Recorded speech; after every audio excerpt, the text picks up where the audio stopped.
What's crack? It's VangelinaSkov. I'm pretty sure everybody's going to be saying this at their end of year videos, but this has been a very weird year. And my way of dealing with it has been to focus all of my energy on internet drama because that's much easier to deal with than real life. So in today's video, I thought it would be fun to go back and take a look at a year of drama, all the dramas of 2020. We're going to be doing it in a fun little Watch Mojo top 10 style, counting back from 10, because otherwise I will have to talk about every drama that's happened this year, and that will take 3 hours. 3 hours which I do not have. I do want to say as well, do not come for me for the order of this list. I haven't ordered them by what I thought was most important or the most dramatic. I've ordered them in what took the most energy out of my life this year. That's the order that they're in. Anyway, before we get into that, please subscribe and click the bell button to get notifications when I upload. And if you haven't already, you can check out the mental health planner that I released a couple of days ago. It's on Amazon, and you can buy that if you want a planner for the year to help with your mental health. It is undated, it has 12 months and all the weeks you need, but it's undated so you can pick it up or drop it off at any time that you want. So do check that out, link in the description, thank you. So let's start off our list of top 10 dramas of 2020. At number 10, we have The Internet Bullies a Child. So the D'Amelio family decided to upload a video of them all having dinner with James Charles there for some reason as well. Now this caused some controversy, but it wasn't the regular controversies that TikTokers were in this year, which was mostly for them not wearing masks.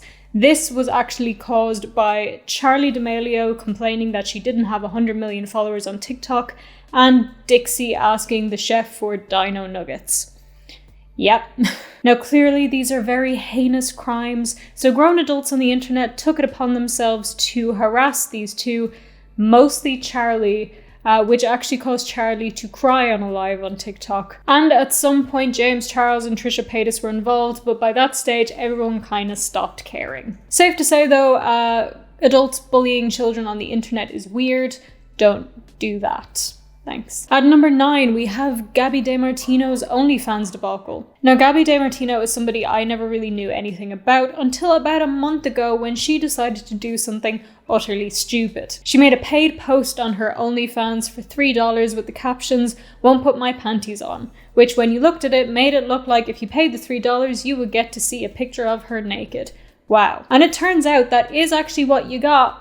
Except she had posted a video of her when she was a young child flashing the camera. Now it's pretty obvious why this is a problem, and most people across the internet collectively agreed that this was gross. And a lot of people also thought that Gabi had known exactly what she was doing and was trolling on purpose. She took a while to respond to this, but when she did, she gave a regular bland YouTuber apology with no accountability and no substance. And her OnlyFans account was deleted by the company, because you can't post things of children like that on the internet.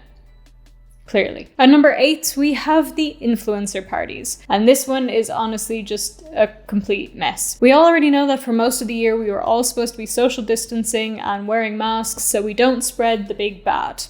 But influencers in LA kind of decided that they were immune somehow. I don't know how they did that. It would be pretty great if they could share that with the rest of us, but they all decided that they were immune. And so they all attended a ridiculous amount of parties over the summer. Not socially distanced, not wearing masks. Sometimes there were masks, but they were generally just like fashionable ones that didn't actually do anything. These parties were hosted and attended by people like Jake Paul, Tana Mojo, and a bunch of TikTokers that I do not really care about. Now, some of them did decide to apologize, but then quickly started going to parties again afterwards, so kind of made the apology a little bit useless there. Now, parties and gatherings did die down after the summer, but they're still doing them. They're still doing stuff.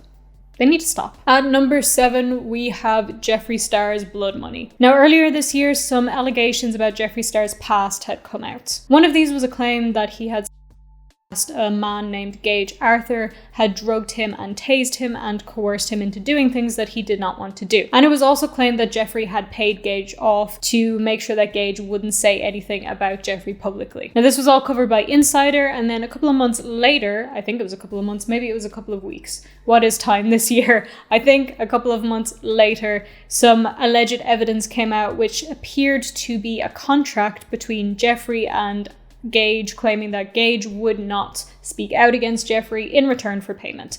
and the other piece of evidence was a check. Now, it still hasn't been proved whether these documents were real or not, but most people do believe that this whole situation happened as people claim that it happened. And one thing I pointed out about this when I made a video about it was that all these allegations happened to coincide with Jeffree Star's palette, which he called Blood Money. Very fitting. At number 6, we have Gabi Hanna and the Shadowbound. Gabi Hanna, my absolute favorite YouTuber, who is always definitely the victim. Now, this year was no different. She was, in fact, in her eyes, the victim this year, but this time it was not by people or former friends, it was by YouTube.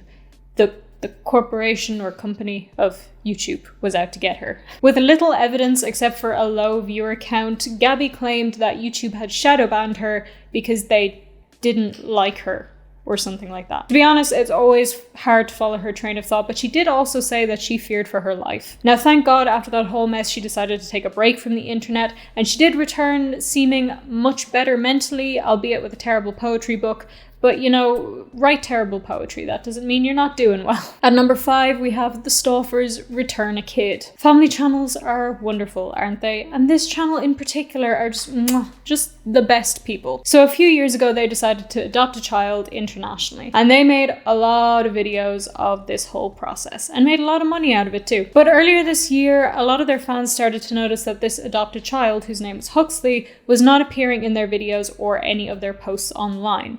And as it turns out, the Stauffers had returned Huxley. Now, the excuse that they gave for this is that Huxley had more special needs than they had realized, despite the fact that they started the adoption process with the full intent of adopting a child with special needs.